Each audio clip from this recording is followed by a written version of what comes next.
38,000명. 청취자 여러분, 이게 무슨 숫자인지 짐작이 가시나요? 오늘 우리가 파헤쳐볼 이 3,000년 전 고대 문헌에 딱 등장하는 직원 수입니다. 네, 무려 38,000명이죠. 어마어마한 규모입니다. 그렇죠. 막 바다가 극적으로 갈라진다거나 불타는 떨기나무가 나오는 그런 신비로운 기적여기가 아니거든요. 맞아요. 전혀 다른 결의 이야기죠. 네. 오늘 우리가 진행할 이 심층 탐구의 자료는 바로 고대 문헌인 역대상 23장입니다. 이게 고대 이스라엘이 유목민 텐트를 완전히 접어버리고 약간 국가라는 거대한 법인으로 전환할 때 작성된 아주 정밀한 인사관리 마스터 플랜이거든요. 그러니까 HR 마스터 플랜이라고 볼 수 있는 거죠. 네, 맞습니다. 배경을 좀 설명해 드리자면 위대한 다윗 왕이 이제 늙어서 그의 아들 솔로몬에게 권력이 막 이양되려는 아슬아슬한 전환기입니다. 아주 중요한 타이밍이죠. 네, 이때 다윗이 이스라엘의 모든 지도자들, 제사장, 레위 사람들을 한자리에 싹 다 모아요. 이게 뭐 단순히 인구조사 한번 해보자 이런 게 아니잖아요. 절대 아닙니다. 제 생각엔 이건 일종의 거대한 국가 시스템 재구축 작업이에요. 시스템 재구축이요? 네. 한 사회가 생존을 위해서 막 끊임없이 이동해야만 했던 뭐랄까 스타트업 단계라고 할 수 있는 유목 생활을 끝내는 시점이거든요. 텐트 치고 돌아다니던 그 시절이 끝난 거네요. 그렇죠. 영구적인 거점으로 들어가기 직전인 거죠. 조직의 목적 자체가 완전히 뒤바뀌는 시점입니다. 그래서 이 문헌을 그냥 지루한 종교적 기록으로만 읽으면 그 진짜 가치를 완전히 놓치게 됩니다. 완전히 놓친다. 네. 현대의 복잡한 국가기관이나 거대 기업이 도대체 어떻게 인적 자원을 분배하고 시스템을 안정화하는지 그 기저의 메커니즘을 아주 노골적으로 보여주는 텍스트거든요. 와, 그렇다면 당장 그 숫자부터 한번 해보죠. 아까 말씀드린 대로 다윗이 30세 이상 남성 레위인 숫자를 세어보니까 38,000명이었다고 나옵니다. 고대 사회에서 38,000명의 단일 직무 그룹이라 이건 진짜 웬만한 중소도시 전체 인구랑 맞먹는 엄청난 규모잖아요. 맞아요. 근데 제가 더 놀란 건 이 숫자가 그냥 뭉뚱그려져 있는 게 아니더라고요. 아주 날카롭게 4개의 부서로 쪼개집니다. 네, 아주 정확하게 나뉘죠. 들어보세요. 24,000명은 성전의 실무를 보는 자, 6,000명은 유사와 재판관, 4,000명은 문지기, 그리고 나머지 4,000명은 악기로 찬송하는 자입니다. 완벽한 조직도죠. 근데 잠깐만요. 저는 이 대목에서 솔직히 좀 의문이 들었거든요. 레위인이라고 하면 우리가 기본적으로 종교적 의례, 제사 지내고 이런 거 담당하는 사람들 아닌가요? 보통 그렇게들 많이 생각하시죠. 그니까요. 근데 왜 굳이 제사 지내는 사람들 중에서 6,000명이나 떼어내서 사법팀을 만들고 4,000명으로 경비팀을 만든 걸까요? 군사 보안이나 재판 같은 건 그냥 세속적인 관료나 용병 쓰는 게 훨씬 합리적이지 않나요? 현대의 관점에서는 충분히 그렇게 볼 수 있습니다. 지금은 종교랑 국가 행정이 철저하게 분리되어 있으니까요. 그렇죠. 완전 별개잖아요. 하지만 당시 이스라엘 사회에서 율법, 그러니까 종교적 규례는 곧 국가의 헌법이자 민법이었습니다. 율법이 곧 법 그 자체였다? 맞습니다. 그래서 이 6,000명의 유사와 재판관들이 그냥 수도 예루살렘에만 가만히 머무는 엘리트 관료들이 아니에요. 그럼요. 이스라엘 전역으로 막 흩어지는 겁니다. 가서 지파들 간의 갈등을 중재하고 중앙의 그 법을 지방 곳곳에 동일하게 적용되도록 만드는 뭐랄까 거대한 분산형 사법 네트워크였던 거죠. 와, 분산형 사법 네트워크요? 네. 이들이 없었으면 12개로 나뉜 지파들은 언제든 내전 상태로 빠질 수 있는 되게 불안정한 연맹체에 불과했으니까요. 듣고 보니까 중앙 집권화를 위한 일종의 지방 파견관 같은 느낌이네요. 게다가 종교적 권위까지 등에 업고 있으니까 지방 토우들도 그 판결에 쉽게 불복하지 못했을 거고요. 정확합니다. 4,000명의 문지기도 똑같은 맥락이에요. 국가 최고 중요 시설이고 또 막대한 부가 모이는 성전의 물리적 보안을 통제하는 엘리트 경비부대인 거죠. 제일 믿을 수 있는 사람들에게 맡긴 거군요. 그렇죠. 가장 신뢰할 수 있는 뚝정 지파에게 국가 안보의 핵심을 딱 맡긴 겁니다. 야, 그럼 나머지 4,000명의 음악가들은 어떻게 봐야 할까요? 솔직히 저는 처음에 이 숫자 보고 약간 와 진짜 엄청나게 거대한 오케스트라구나. 규모 장난 아니네 이 생각만 했거든요. 그냥 예술부서라고 생각하신 거군요. 네, 근데 방금 말씀하신 행정적 맥락을 딱 적용해보니까 이것도 단순한 예술이나 합창단이 아닐 것 같다는 느낌이 확 오네요. 예리하십니다.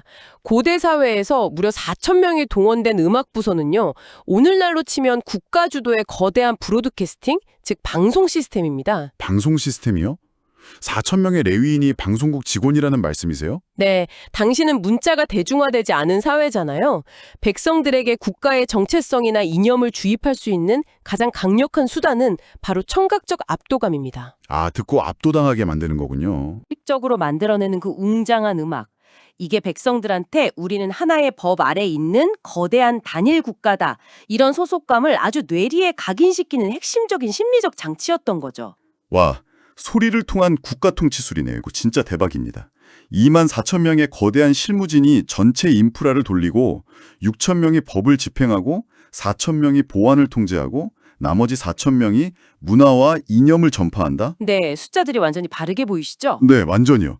그냥 제사 지내는 사람들이 아니라 완벽하게 계산된 국가 운영 조직도네요. 근데 여기서 제가 좀 짚고 넘어가고 싶은 게 있습니다. 어떤 부분이죠? 이렇게 되게 현대적이고 체계적인 시스템을 갖추고 있으면서도 막상 이 조직에 인력을 배치하는 걸 보면 철저하게 혈연, 즉 족보를 기반으로 움직인다는 점이에요. 이게 좀 모순처럼 느껴지거든요. 아, 족보 이야기군요. 네, 다음 섹션을 보면 레위의 세 아들인 게르손, 그앗, 무라리 가문을 따라서 각 부서장이 정해지는 과정이 진짜 아주 장황하게 나옵니다.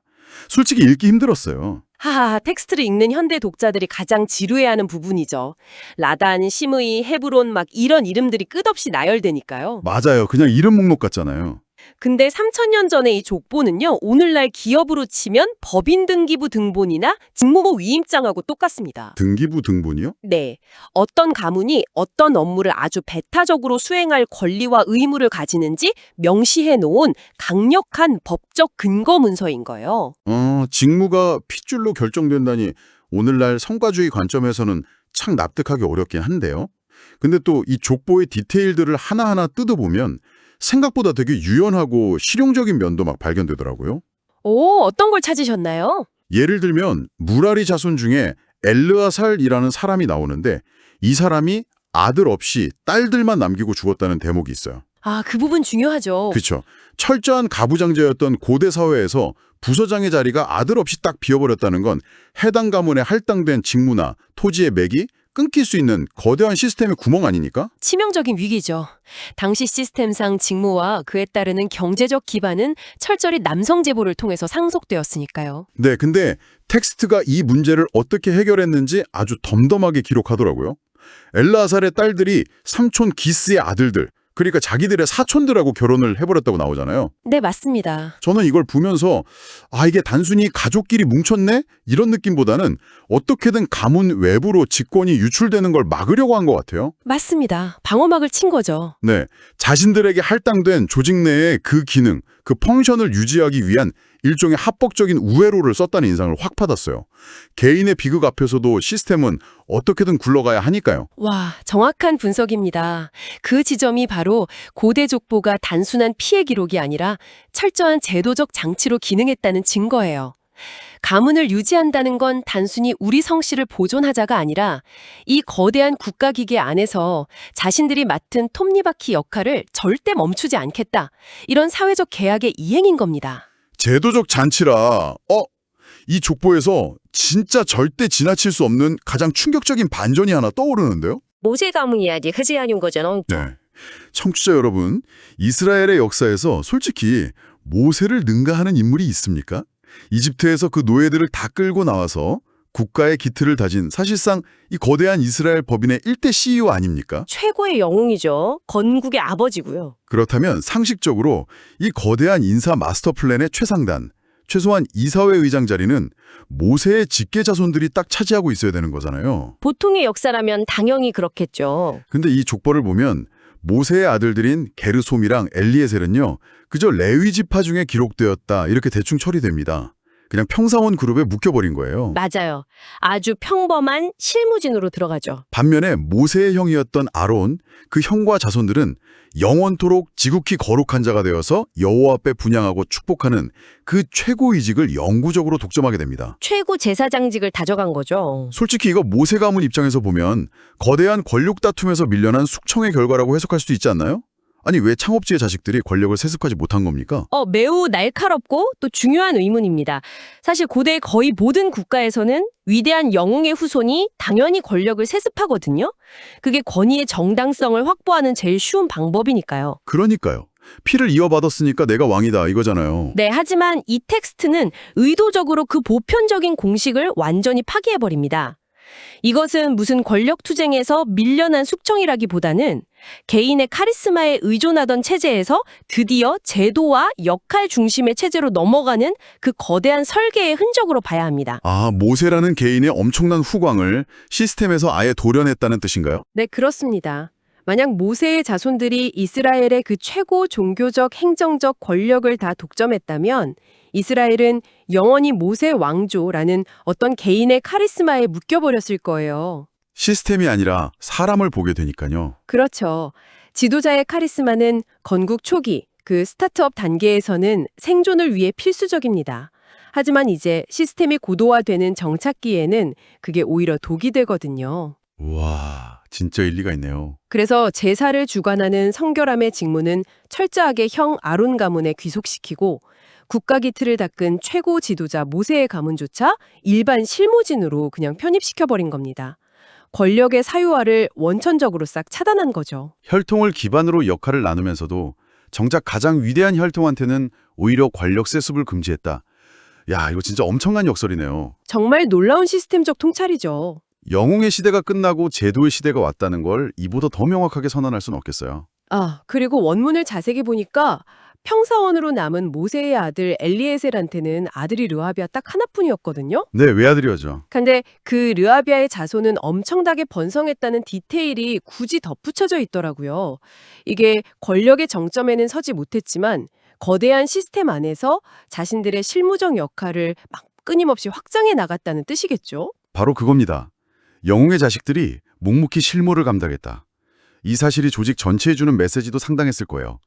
창업주의 후손도 이 거대한 인프라 안에서는 그냥 하나의 톱니바퀴일 뿐이다. 야, 이보다 더 강력한 조직기강 확립이 어디 있겠습니까? 완벽한 롤모델이 된 거죠. 심층 탐구의 진짜 클라이맥스는 따로 있습니다. 오, 기대되는데요. 직무를 과연 어떻게 수행할 것인가? 이 패러다임 자체가 완전히 뒤집히는 지점입니다.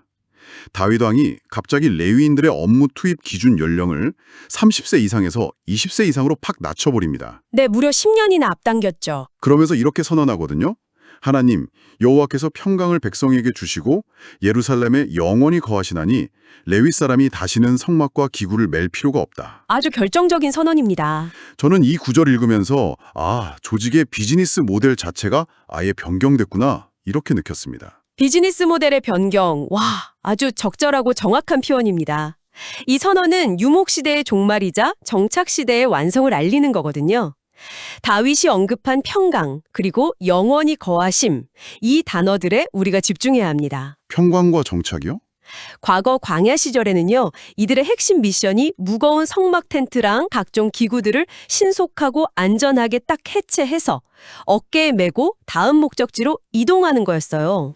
그 무거운 언약궤나 놋재단을 다 직접 메고 광야를 행군해야 하니까 당연히 20살의 미숙함보다는 30살의 그 꽉 찬 육체적 근력과 경험이 절대적으로 필요했겠네요. 맞습니다. 강인한 체력이 직무의 핵심 역량이었죠. 말하자면 일종의 거대한 물류 배송 및 이삿짐 센터 직원들이었던 거네요. 하하, 네. 근데 이제 예루살렘이라는 도시에 거대한 돌로 된 성전이 딱 들어서게 됩니다. 텐트를 메고 이동할 일이 영원히 사라져버린 거예요. 이사 갈 일이 없어진 거군요. 그렇죠. 생존을 위해 막 이동해야 했던 시대가 끝나고 한 곳에 머무르면서 시스템을 고도화해야 하는 어떤 제국주의적 정착 시대가 도래한 겁니다. 와, 그러자 직무 기술소가 그 잡 디스크립션이 완전히 바뀌어버리네요. 무거운 짐을 나르는 육체 노동 대신에 이제 이들한테는 엄청나게 섬세한 실무들이 주어지더라고요. 네, 어떤 업무들이 있었죠? 원문에 묘사된 걸 보니까요. 막 성물을 정결하게 청소하고 진설병과 고운 가루 소재물, 무교전병을 관리하고 또 남비에 지지는 것, 반죽하는 걸 다 맡아요. 완전 이삿짐 센터 직원들이 하루아침에 정밀 베이커리 셰프로 보직이 확 변경된 겁니다. 근력 대신에 세밀함과 행정력이 필요해진 것이죠. 그러니 굳이 30살까지 기다릴 필요 없이 투입 연령을 20세로 확 낮춰서 더 유연하고 더 많은 수의 실무 행정 인력을 대거 확충한 겁니다. 인건비, 인력을 늘린 거네요.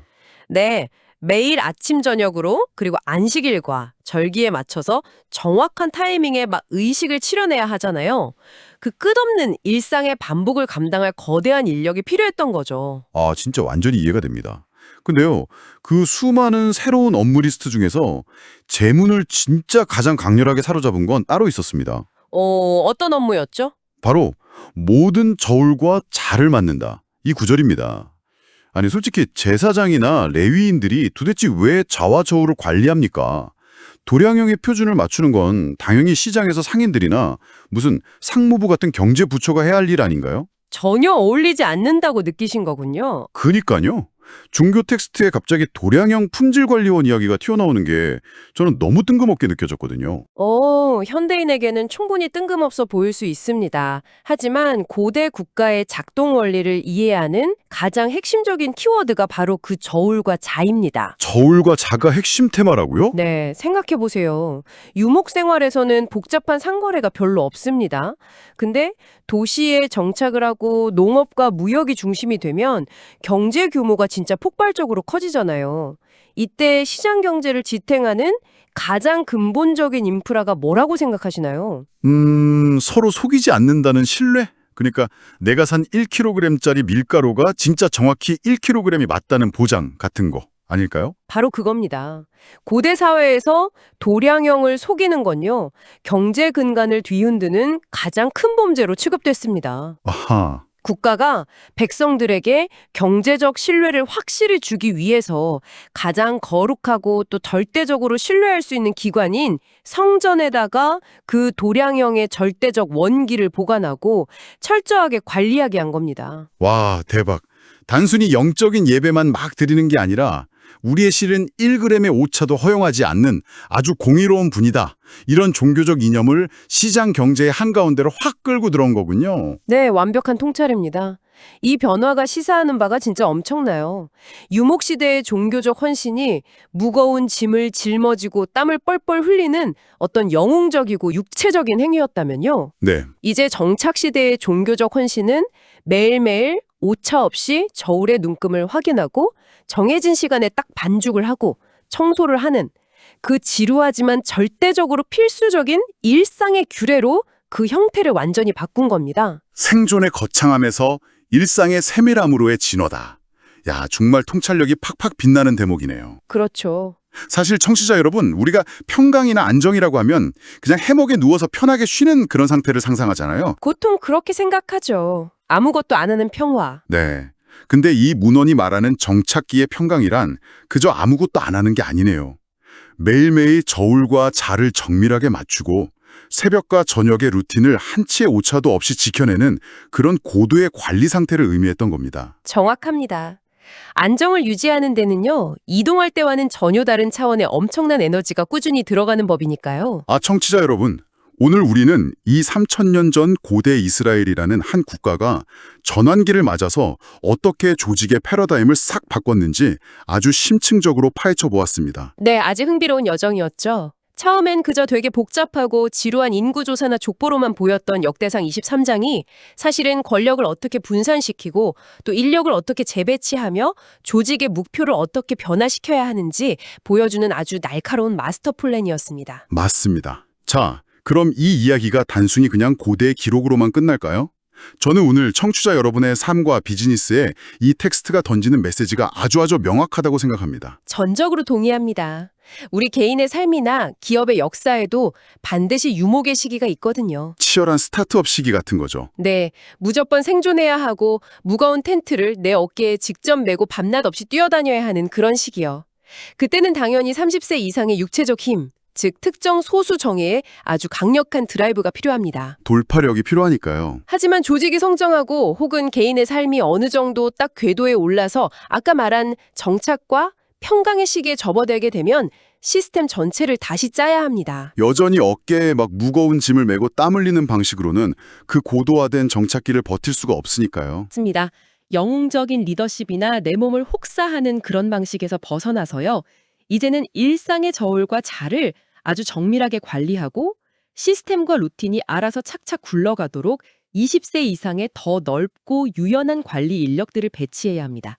생존에서 관리로 넘어가는 거군요. 네, 창업주의 카리스마에서 제도의 안정성으로 진화해야 한다는 뜻이죠. 마치 그 창업자인 모세의 자손들에게 권력을 세습하지 않고 시스템이 일부러 편입시켰던 그 고대 이스라엘의 단호한 결단처럼 말이죠. 바로 그겁니다. 자, 오늘 우리의 심층 탐구를 마무리하면서 청취자 여러분께 한 가지 도발적인 질문을 딱 던지고 싶습니다. 오늘 여러분이 속한 조직 혹은 여러분 개인의 커리어는 지금 과연 어느 단계에 있습니까?